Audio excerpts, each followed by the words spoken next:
The idea of this dialogue essentially is easy and difficult at the same time. We need to let designers know about the history behind Villa Emma. So Bruno starts and then Maria will continue. I've tried to think about what you asked me for. I tried to understand which are the most essential things. So I try to recap the key elements. First of all, the focus is on the young people of Villa Emma, but actually we talk about a much broader world because we are talking about young people of different ages. And that means a lot. We need to keep that in mind because we talk about two different groups. On the one hand, we have children, and on the other hand, we have teenagers. And these two groups are different. We know that age evolves in terms of concepts. The idea that we have today of age has changed since the past.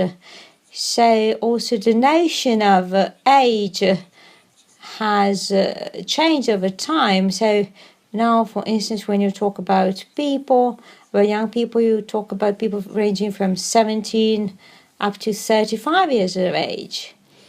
In the past, it was not like that. So, as I said, we had a group of children, and certainly what happened on a 5-year-old had a different impact on what happened on a 17 years old, also in terms of developed memories. Children and youngsters are the real protagonists of this story. But certainly the First World War underscored the role of young people, and childhood also played a key role in the First World War. Many children were mobilized because of the war, during the war.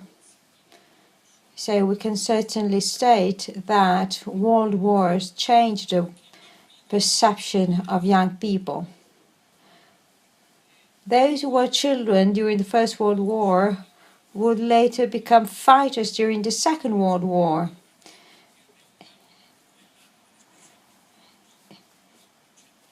In the meantime, a literature was developed about young people having heard about the First World War and that dreamed to fight a war. We have, for instance, the youngsters under the Nazi regime who grow up with this very same dream.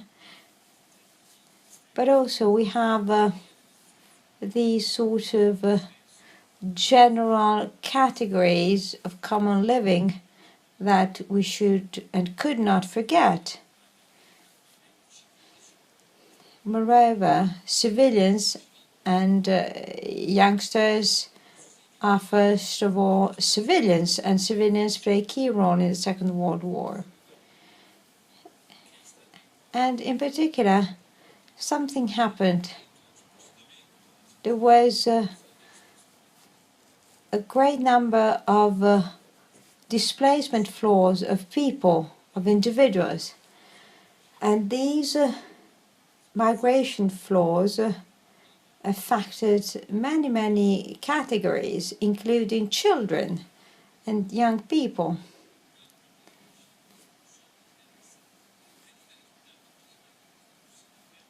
Alberto, somebody else, talked about somebody who took some books with them, but very often young people and children are not asked what they want to bring with them when they have to flee away.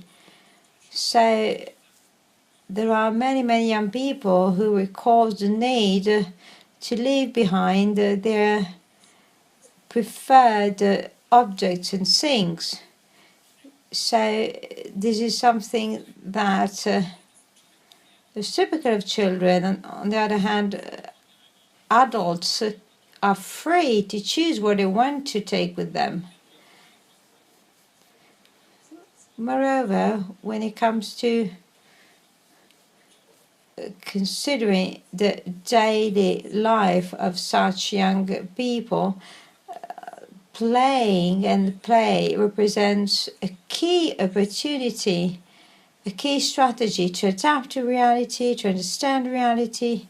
So games and playing in general become very important for these young people.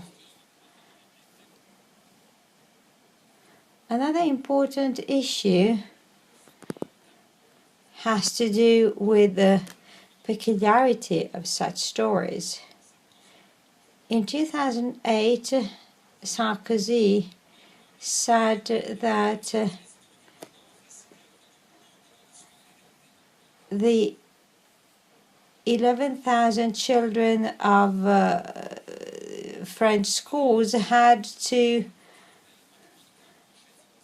recollect and retrace the history of a deported Jewish child.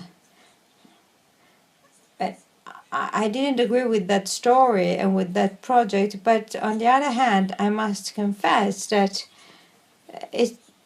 there was something good in that proposal. The fact of remembering the names and the fact that behind each name there was a story, there was a life. So the idea of remembering people's names is good, because sometimes names are forgotten, and also the fact that behind every name there is a story, there's a life. And I asked myself, how could you practically do that? And I came up with two ideas. The first idea to me is less convincing. Last week I was in Auschwitz and I visited once again the French memorial. That is very well done, plenty of interesting things. But the thing that I find the least convincing is the room devoted to children. You have four walls all covered in children's pictures.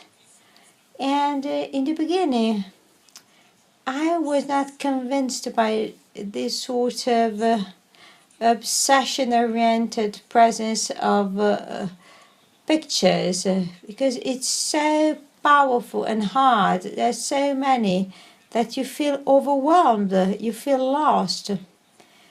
And so, on the other hand, I thought something else.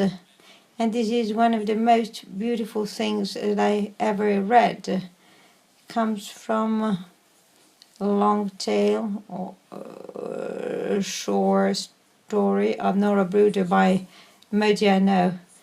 And he retraces the story of this little girl through a topography of places and emotions. And beautiful things are found out. And it's beautiful. And when Maida discovers that she hid in a place where Cosette of the Misérables used to hide as well. And so when he finds that out, we know that memorial places are something stratified. And so they tell us several stories, not just one. And the same applies to Villa Emma and Nonantola. These stories are extremely stratified and extremely articulated. We also need to remember another important thing about all the stories. The fact that when we talk about children, but also about youngsters,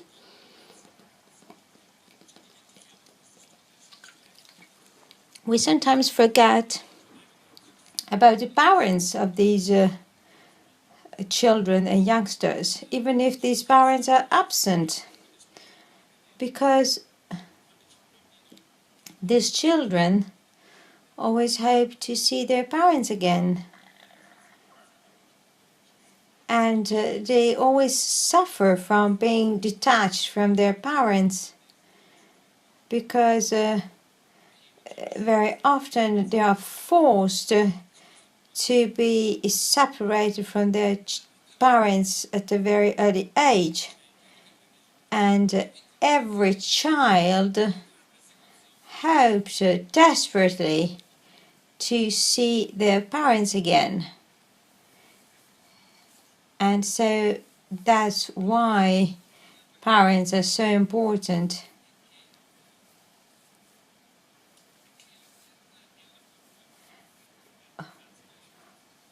War is something disruptive for anybody, but most of all for children, because that make any childhood come to an end. War radically changes lives at all levels, and children are radically hit and affected by that. And they are forced for the very first time to do a lot of things. And they have to experience terrible things. And sometimes children feel very much responsible because of things they have to do because of the war.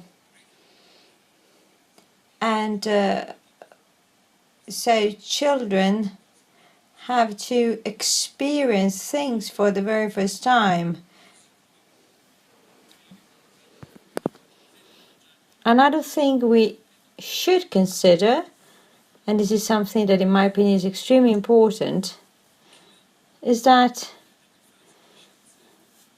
childhood memories and teenage memories emerge and become public at a very late stage.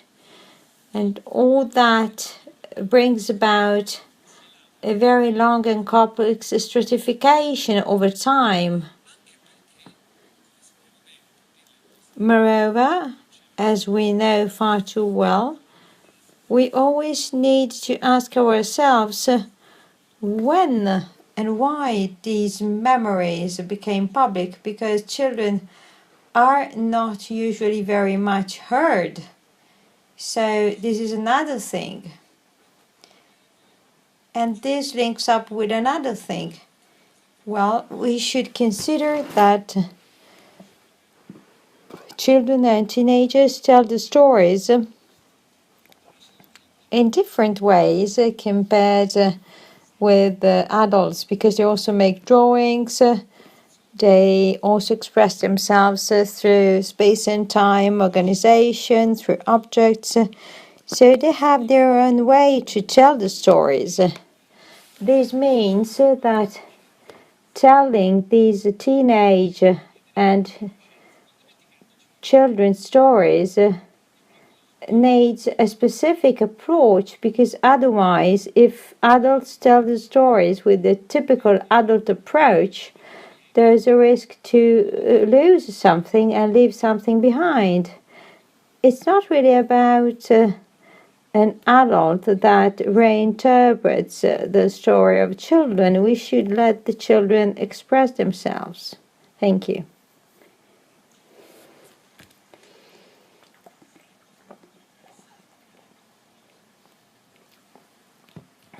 Bruno said plenty of interesting things, and Indig was very good at understanding the fact that the boys and girls of Villa Emma, on the one hand, hoped to see their parents again, but on the other hand, they hoped to have a future.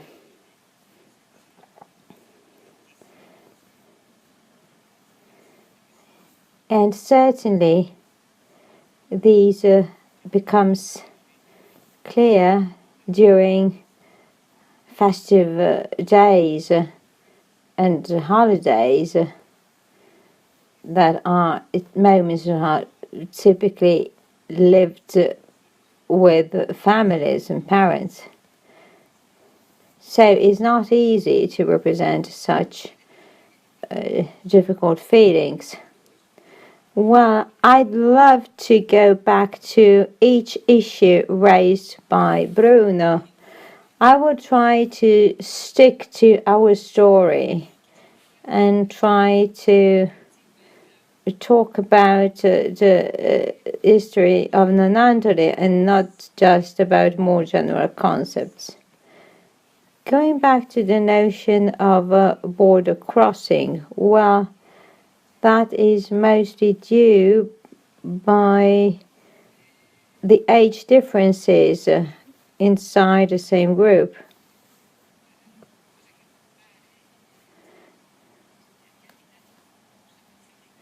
There's a remark by Indig when the guys at the Zagreb station, and they are heading to Ljubljana della Zabruda.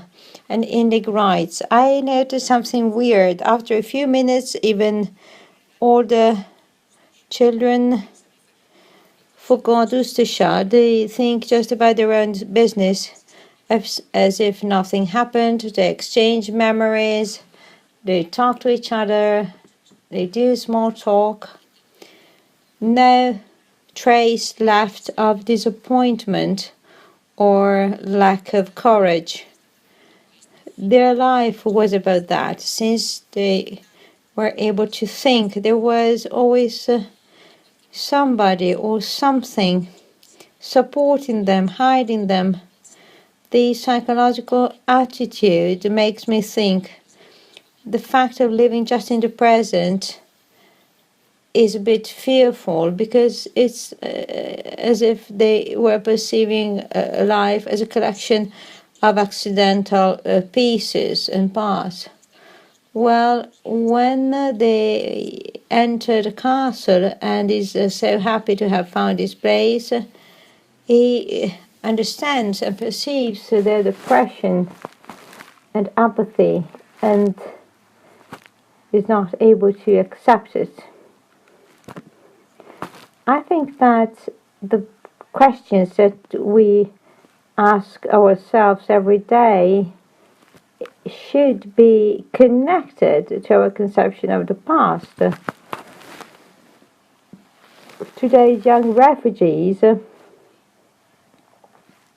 hope to get a future, and probably those guys and girls did the same and felt the same. I tried to think over the border crossing of young people coming from Moldova, Czech Republic, Croatia, Austria, to travel down illegal, accidental, difficult routes, trying to find ways to get where they want to get. And sometimes they sort of get in touch with people who should help them move forward, but they have to go through borders. For instance, they cross the border between Slovenia and Italy because the Ljubljana authorities intervene, but they want to be sure that the Denizen will pay for their accommodation. So on the one hand, we have international balances that may include some form of territorial conflict along that borderline. And the same holds true when they go through Switzerland. So at that time, the borders of Switzerland were still closed in October 43, according to a specific piece of legislation that was imposed by the country that practiced a specific form of situation. So the Jewish people were not considered as eligible for asylum-seeking procedures. So borders will be open at a very late stage. So we have this connection between international scenarios, interpretation of laws, borders, border crossing. All that somehow reminds us of what's happening today.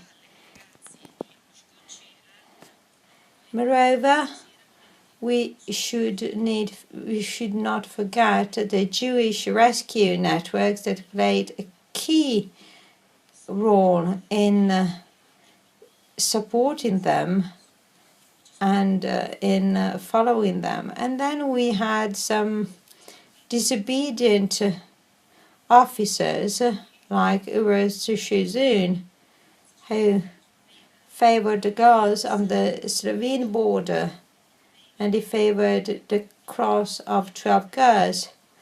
He was defined by Indyk as a good person who decided to help these boys and girls. He protected them. And he named it as a military with the face of a traditional businessman. And this is thanks to him that the boys and girls can go on, move on, and have the chance to get in touch with other rescuers. But also in other areas we have similar things occurring. We have similar people that collaborate to organize the illegal passage of Jewish refugees. They also occupy a dismissed lace factory to create an illegal Jewish collection center. Paul Gruing will be fired because of that, and in 71 he will be appointed just among the nations, and we qualified only in late 90s. So these figures are extremely fascinating, and I would consider Bruno Lazzari from the Nanterre in the very same group, because together with a young officer of the municipality that around September the 8th, 43, decides to commit themselves together with Mr. Moreali and Mr. Beccari to draw fake passports for the boys and girls. So we have these stolen passports that are then falsified, counterfeited. In the book Sprazzi di Luce, this person is described as a very calm and quiet poet, very cultivated and educated person. He was a fascist, and because of the proximity to such strong and powerful figures like Mr. Beccari and Moreali, probably somebody speculated that actually he did that both for Jewish people and for partisans. Probably things change after September the 8th. He joins the Social Italian Republic, but still remains somebody who is quite enigmatic, who carried out a solidarity deed, sympathetic deed for the Villa Emma Boys and Girls, but then he died close to Nonantola, between Nonantola and Bologna, on his bike. He was bringing and taking some papers to a place in Bologna to report unclear activities carried out in Nonantola when it came to distributing looted goods confiscated by the Germans. He died, but he really committed to the local community.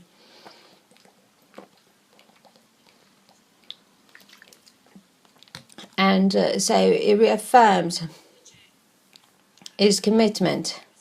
But apart from the role played by borders, we have stolpersteins. So these special stones, the so-called stumbling blocks, like Solomon Papo, these splendid figures arriving in April 43, together with the other boys and girls, and probably when he gets here, he's already quite weak. He's hospitalized 2 months later, not 10 days later, in the Pavullo di Gaiato hospital. And there, in that clinic, he starts writing letters to Yukiya and Gina Friedman, and also with a girl from the other group, the group of the boys and girls coming from Lesnobrod. So he's recovering, but then September the 8th occurs, the others have to leave, and probably he has not fully recovered yet. So Gina Friedman pays for the hospitalization, because before that, the family of Solomon was involved in the payment of the costs of the clinic. So the costs are covered until the end of March, but then in January 44, the head of the police of Modena, Paolo Magrini, sends an arrestation order to the head of the Carabinieri of Gaiato di Pavullo, saying that the boy can be dismissed and it can be moved to Fossoli. Then from there,